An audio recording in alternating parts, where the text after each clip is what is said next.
Olha o campo eletromagnético no lenço, ó. Eu nem toquei, mas o lenço tem um campo eletromagnético. Então o lenço já está carregado de unção, porque o suor de ungido tem unção, entendeu? Aí eu carreguei o lenço com unção, gerei um campo eletromagnético. Só do lenço chegar perto dela, eu fui pregar na cidade de Minas Gerais. Na hora do lenço deu certo, mas na hora do susto lá, não deu certo não. Me lembra muito aquele vídeo Tekalaicho. Tekalaicho valabacatai, dá glória. Tekalaicho valabacatai. O povo tudo assustando, mas ninguém caindo. Tinha que ter combinado antes. Eu preciso falar sobre esse vídeo aqui, porque o vídeo mostra alguém argumentando que um lenço tem um campo eletromagnético porque foi tocado por um ungido. E que isso cura as pessoas, que vai derrubar as pessoas ali. Antes de eu entrar no assunto, eu quero ser bem claro. Eu já tive no meio neopentecostal, assim, nesse meio evangélico que acreditava nisso. E eu passei por comunidades e eu vi pessoas oferecendo esses lenços, desejando essa unção, né? Eu vi gente jejuando muito, esperando receber essa unção específica. E eu sei o quanto é difícil enxergar claramente o problema quando você está dentro disso, né? Quando todo mundo ao seu redor acredita que é verdade, quando os pastores com autoridade falam que realmente é assim, fica complicado de questionar e você se sente mal só por questionar. Mas é exatamente por isso que eu vou falar com amor o que precisa ser dito, porque amor verdadeiro não é concordar com tudo, é dizer a verdade quando a verdade precisa ser dita, e mesmo quando isso custa alguma coisa. Então vamos lá. Essa ideia de lenço ungido com poder milagroso, ela precisa ser examinada biblicamente. E para isso a gente vai começar onde todo crente deveria começar, que é nas Escrituras.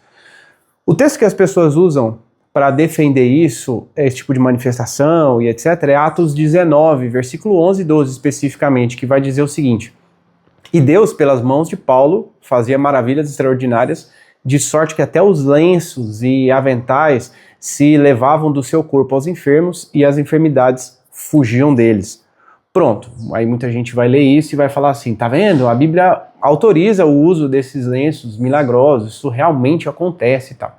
Mas se a gente examinar o texto com cuidado, a gente vai ver o que o texto realmente está dizendo. Primeiro, quem fez o milagre? Deus faz o milagre, não o lenço, é Deus que faz, o texto fala isso. Segundo, por meio de quem? Pelas mãos de Paulo, não pela coisa, mas pela pessoa. Terceiro, Paulo ungiu esses lenços? Não, o texto não fala nada disso, nunca menciona nenhum tipo de unção. Quarto, Paulo distribuiu esses lenços? Não, o texto diz que as pessoas é que pegavam os lenços por iniciativa própria. Quinto, Jesus alguma vez ensinou a deixar lenços para cura? Nunca. Em todo o ministério de Jesus, ele curava por meio da palavra e por toque, e às vezes nem assim, ele falava e o negócio acontecia.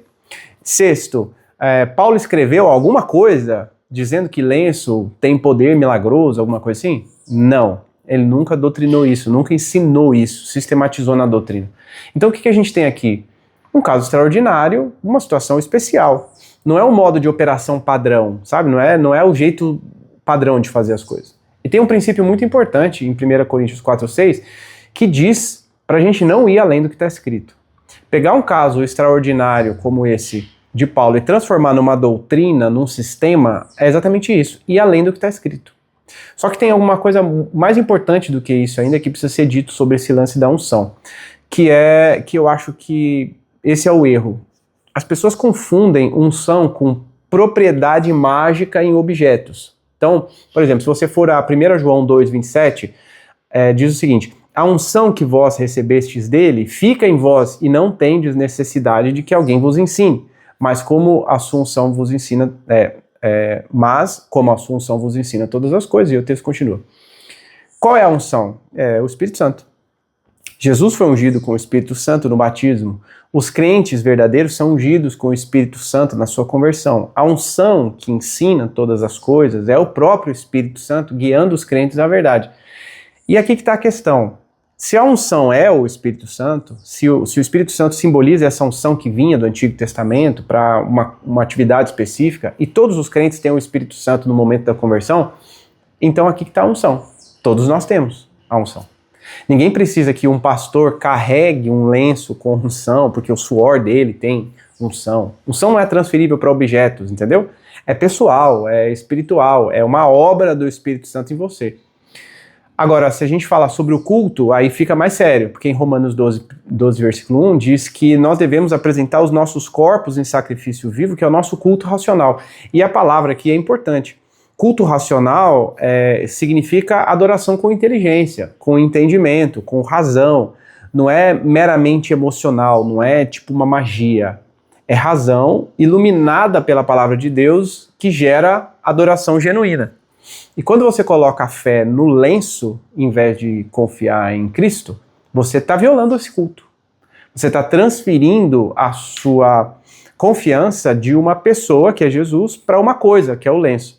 E está trazendo de volta para a religiosidade, para o seu ambiente religioso, aquilo que os reformadores varreram para fora na Reforma Protestante da Igreja Católica, que é a magia religiosa. Calvino e Lutero vão rejeitar totalmente a ideia de que os objetos pudessem carregar poder, chamando isso de superstição medieval, já naquela época. E eles estavam certos, porque a verdade que muita gente não quer dizer é que lenço ungido é exatamente a mesma coisa das relíquias poderosas da Igreja Católica, que a Igreja Católica vendia na Idade Média. Quer dizer, os sacerdotes da Igreja Católica, eles validavam e distribuíam relíquias como se essas relíquias tivessem poder milagroso, comercializando a fé. E essa prática ressurge com força no Brasil neopentecostal, que mistura as religiões, mistura conceitos de religiões africanas, que acreditam que objetos podem ser carregados com o espírito, ou seja, é uma mistura de religiões, é sincretismo religioso. É a fusão do catolicismo medieval com religiões de matriz africana, com o capitalismo que quer vender coisas para vocês. E essa coisa de campo eletromagnético é pior ainda, porque é pseudociência, né? É tentar disfarçar a magia como se fosse ciência. O suor não tem propriedades eletromagnéticas que curam. Se tivesse, a gente não precisava de médicos e enfermeiros, eles podiam ser demitidos, porque a gente não ia precisar deles. A lógica não se sustenta, entende? E a parte mais importante nesse vídeo, que eu acho que é mais engraçada, é o que acontece. Uma pessoa cai quando passa o lenço ali perto dela, ela cai no chão. Mas aí o cara tenta dar um susto nas outras pessoas, enfim, e não acontece nada. Nada, ninguém cai, não estava combinado. É o que a gente chama de evidência de sugestão, sabe? De você estar sendo sugerido a cair. Porque se o lenço realmente tivesse essas propriedades eletromagnéticas ou espirituais, ele funcionaria independente do estado mental da pessoa. Se ela está prestando atenção, se ela não está, entendeu? Só que não funciona. Por quê? Porque quem cai está sugestionado a cair. Quando um cai, o outro já espera que vai cair. Ele está esperando. Ele acredita que ele vai cair. E aí o corpo responde aquilo que a mente espera. Ele se joga e cai e pronto. Porque é isso que ele acha que tem que fazer. É psicologia básica, gente. É efeito placebo. É sugestão de massa. Sabe? É difícil arrumar no meio das igrejas gente que reconheça que, sinceramente, com sinceridade, assim, que a sua experiência foi sugestionada. Porque as pessoas não querem admitir isso. Porque, no fundo, todo mundo quer que a experiência seja verdadeira. Ninguém quer descobrir que caiu no chão porque todo mundo caiu também. Que foi sugestionado a cair, que não foi de verdade. Ninguém quer admitir que foi influenciado pela pressão do grupo em volta, pelo ambiente, pela expectativa coletiva. É constrangedor, concorda? É humilhante. Mas é a verdade. Então, assim, para concluir, lenço ungido não é autorizado biblicamente, não tem poder intrínseco. É só materialismo religioso que viola o culto. É um retorno ao sincretismo religioso, essa mistura de religiões que os reformadores, Calvino, Lutero, combateram a vida toda. E o vídeo mesmo prova que esse mecanismo é pura sugestão. Então, assim, é hora de examinar isso com amor, mas com clareza e com coragem. E eu espero que você examine isso em si, se você está numa igreja dessa. Fica com Deus.